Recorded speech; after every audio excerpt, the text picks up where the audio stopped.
शक्तिवर्धक गोलियों का ओवरडोज लेने के कारण से यूपी के कानपुर में एक लड़की की मौत हो जाती है। उस लड़की की उम्र महज 17 वर्ष की ही थी। उस लड़की का मौत शक्तिवर्धक गोलियों का ओवरडोज लेने के कारण से होती है। अब दरअसल होता ये है कि वो लड़की एक अपने बॉयफ्रेंड को कॉल करके बुलाती है। वो बोलती है कि आज रात मेरे माता पिता जो हैं वो शादियों में कहीं बाहर जाने वाले हैं, कोई बाहर गाँव में जाने वाले हैं, तुम आज रात मेरे घर पर चले आओ। वो लड़का बहुत ज़्यादा परेशान हो जाता है। वो सोचने पे मजबूर हो जाता है कि आखिर मैं उसके पास जाऊँ तो ये सब करूँगा कैसे? तभी वो लड़का ये सब सारी बातें अपने दोस्तों तक बताता है। अपने दोस्तों को बोलता है कि मेरी गर्लफ्रेंड ने मुझे आज रात के वक़्त मिलने के लिए बुलाया है। तो उसका जो फ्रेंड होता है वो उसे आइडिया देता है। वो उसे बोलता है कि तुम अपनी गर्लफ्रेंड से मिलने जा रहे हो, वो भी रात के वक़्त में, तो कुछ प्रोटेक्शन लेकर जाना और हो सके तो शक्तिवर्धक गोलियाँ भी खा लेना।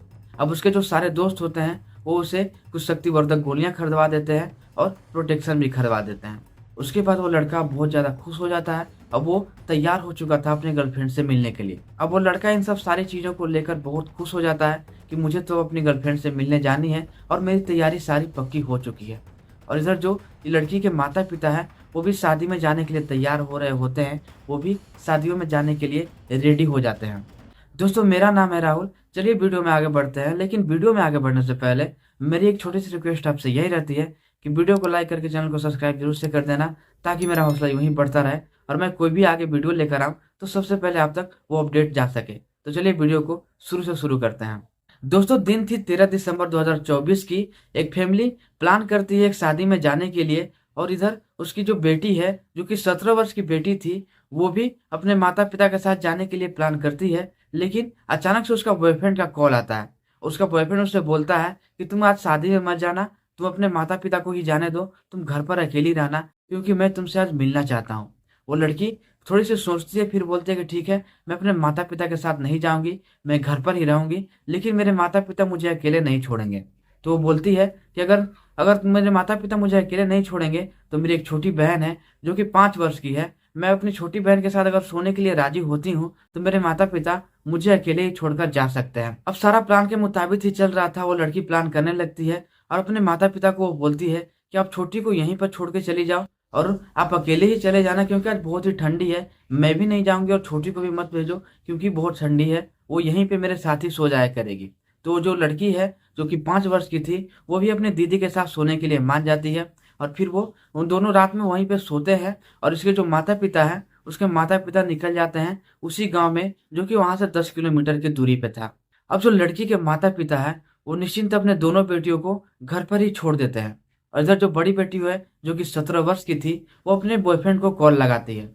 जब वो कॉल लगाती है, तो उसे बोलती है कि माता-पिता घर से निकल चुके हैं, तुम जल्दी से आ जाओ। जब वो कॉल कर रही होती है, उस वक़्त रात के 7 बज रहे थे और उसे 10 किलोमीटर दूर से आना था। अब वो लड़का शुरू हो जाता है, अपनी बाइक स्टार्ट करता है और सीधे निकल जाता है लड़की के घर पे। जब वो लड़की के घर पे पहुँचता है, तो लड़की अंदर से दरवाजे को खोलती है और फिर चुपके से उस लड़के को घर में दाखिल करती है। जब वो लड़का घर में दाखिल हो जाता है, उसके बाद वो लड़की उससे बोलती है कि मेरी एक छोटी-सी बहन भी है, जो कि हमारे बेड पे ही बगल में सोएगी और फिर हम दोनों वहीं पे सो जाया करेंगे और हम दोनों के साथ जो भी होगा उसी बीच में होगा। तो वो लड़का मान जाता है। उसके बाद वो लड़का उस लड़की को सारी चीज़ें बताता है। वो प्रोटेक्शन के बारे में बताता है, शक्तिवर्धक गोलियों के बारे में बताता है। वो बोलता है कि ये सब खाने से सारी चीज़ें सही से होती है। उस लड़की को तो ये सब सारी चीज़ें नहीं पता था। उसको ये भी नहीं पता था कि शक्तिवर्धक गोलियों से आखिर होता क्या है? अगर इसका ओवरडोज़ ले लिया जाए, तो आखिर उसकी सेहत पे उससे क्या फ़र्क पड़ेगा? इन सब सारी चीज़ों की जानकारी ना लड़की को थी और ना ही उस लड़के को थी। अब वो लड़का क्या करता है कि गोलियों का ओवरडोज़ ले लेता है। उसके बाद उन दोनों के बीच जो भी कृत्य होती है, वो सारी चीज़ें करना स्टार्ट करता है। अब वो लड़का शक्तिवर्धक गोलियाँ खाकर तैयार हो जाता है। जब वो शक्तिवर्धक गोलियाँ खा रहा होता है, उस वक़्त रात के 8 बज रहे थे। 8 बजे तक वो शक्तिवर्धक गोलियाँ खा लेता है। उसके बाद उसके साथ वो 7 घंटे ये सब सारी चीज़ें करता है। रात भर उसके साथ ये सब सारी चीज़ें करने के बाद उस लड़की की हालत बहुत ही खराब होने लगती है। अब वो लड़की उस लड़के को ये सब सारी चीज़ें करने के लिए मना भी कर रही होती है, लेकिन वो लड़का था कि मानता नहीं है। अब इस 7 घंटे के दौरान उस लड़की को बहुत ज़्यादा ठंडी लगती है और उस लड़की के बदन पे एक भी कपड़ा नहीं होता है और वो लड़का उसे कपड़ा पहनने भी नहीं देता है। वो बोलता है कि तुम कोई भी कपड़ा अपने शरीर पर नहीं पहनोगी। अब उस लड़की की हालत ठंडी में बहुत ज़्यादा खराब हो जाती है। उसके बाद वो लड़का एक रूम हीटर चालू करता है। जब वो हीटर चालू करता है, तो थोड़ी-सी लड़की को राहत मिलती है उसके बाद वो लड़की फिर से जाकर अपनी बेड पर सो जाती है।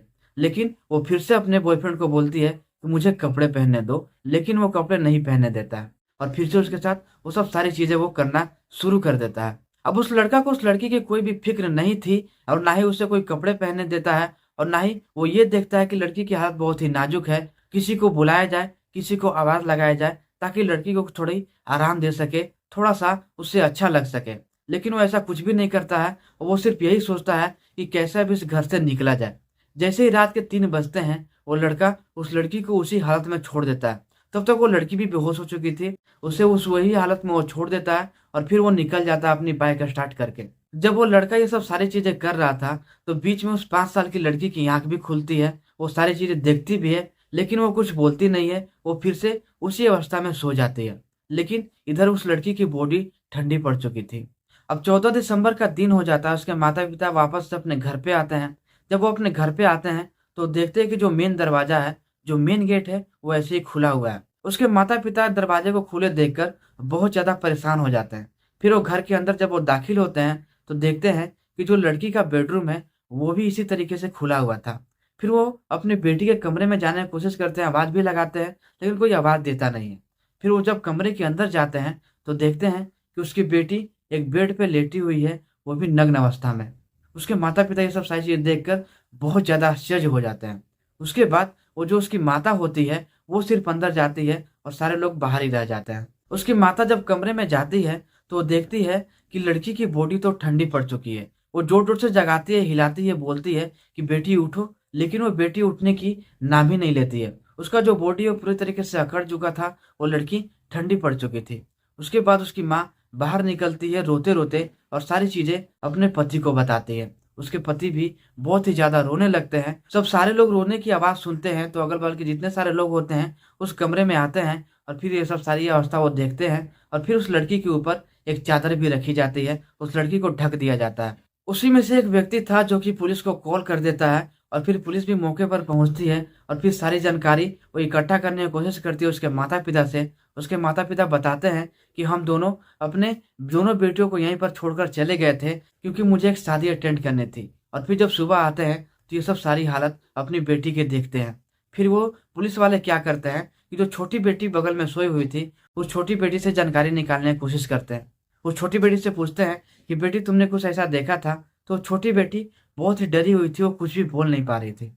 अब जो पुलिस वाले होते हैं, सारी छोटी से छोटी चीज़ों को जुटाने की कोशिश करते हैं। उसके बाद उसी कमरे में उन्हें एक शक्तिवर्धक गोलियों की पैकेट मिलती है। उस पैकेट से वो सारी चीज़ें जान जाते हैं कि यहाँ पे कुछ ना कुछ तो गलत हुआ है, कुछ ऐसा हुआ है जो कि नहीं होना चाहिए था। अब वो पुलिस वाले जो होते हैं उसके माता-पिता से पूछने लगते हैं कि आखिर ये सब सारी चीज़ें होती कैसे है? क्या तुम्हारे घर में कोई ज़बरदस्ती घुस सकता है? या फिर तुम्हारी जो बेटी है वो किसी और के साथ कभी मिला-जुला करती थी या कोई उसका बॉयफ्रेंड था? तो उसके माता-पिता जो थे वो कुछ भी नहीं बता पाते हैं। क्योंकि उसके माता-पिता को ये जानकारी नहीं थी कि उसकी लड़की जो है वो किसी लड़के से भी बात करती है। ये सब जानकारी जब उसके माता-पिता पुलिस वाले को नहीं दे पाते हैं, तो पुलिस वाले के पास अब बस यही आखिरी उपाय थी कि उसके फ़ोन को वो ट्रेस कर सकें। उस लड़की का मोबाइल फ़ोन वो लेते हैं और फिर उस लड़की का मोबाइल फ़ोन को सर्विलांस में डाला जाता है, फिर कॉल डिटेल निकाली जाती है। जब लड़की के फ़ोन की कॉल डिटेल निकाली जाती है, तो एक लड़का का पता चलता है, जिस लड़का का नाम कुलदीप होता है। उस लड़के का जब जानकारी लग जाता है, तो पुलिस वालों को ये भी खबर हो जाती है कि वो लड़का इस पे फेसबुक से दोस्ती करता है और फेसबुक से ही इन दोनों के बीच में काफ़ी ज़्यादा प्यार बढ़ता है। फिर ये दोनों ये सब सारी चीज़ें करने के लिए तैयार होते हैं। जब कुलदीप के घर पे पुलिस वाले पहुँचते हैं, तो वही सारी चीज़ें वो बोलना स्टार्ट करता है कि मैं इस लड़की को नहीं जानता, बस हम दोनों के बीच में फ्रेंडशिप थी, लेकिन मैं इससे कभी मिलने नहीं गया। लेकिन सारी चीज़ें जब क्लियर होती है, जब उस लड़की की रिपोर्ट आती है, तो पता चलता है कि कुलदीप ही था जो कि उससे शारीरिक संबंध बनाने की कोशिश करता था। तो लड़की के माता-पिता के जानकारी के हिसाब से वो लड़की अभी 17 वर्ष की ही थी, तो उस लड़के पे पोस्को एक्ट लगाया जाता है। उसके बाद उस पे रेप केस की धारा भी लगाई जाती है। उसके बाद वो जेल की सलाखों में कैद हो जाता है और पता नहीं वो लड़का कितने दिन तक उस जेल में ऐसे यूँ ही सड़ता रहेगा। लेकिन उसे ऐसा कुछ नहीं करना चाहिए था क्योंकि उसकी ज़िंदगी यूँ ही बर्बाद हो गई। वो लड़का जब भी 13 दिसंबर की रात को याद करेगा, तो बहुत ज़्यादा हैरान और परेशान रहेगा और उस 13 दिसंबर की रात को कभी भी भूल नहीं सकता है। तो कोई भी ऐसे गलत काम करने से पहले 1000 बार सोचना चाहिए कि किसी की भी ज़िंदगी यूँ ही बर्बाद नहीं करते हैं। तो दोस्तों, ये कहानी किसी को परेशान करने की नहीं थी, बल्कि आपको जागरूक करने की थी, आपको सावधान करने की थी, ताकि आप ये जान सको कि देश दुनिया में आखिर चल क्या रहा है और यूं ही किसी पे इसी तरीके से यकीन नहीं करना चाहिए। तो दोस्तों, इस वीडियो को यहीं पे ख़त्म करते हैं। वीडियो को लाइक करके चैनल को सब्सक्राइब जरूर से कर देना, ताकि मेरा हौसला यूं ही बढ़ता रहे। तो चलो, मिलता हूँ ऐसी ही किसी नई कहानी, नई स्टोरी के साथ। तब तक के लिए अपना ध्यान रखिए, सेफ रहे, सतर्क रहे और अपने घरों में ही रहें।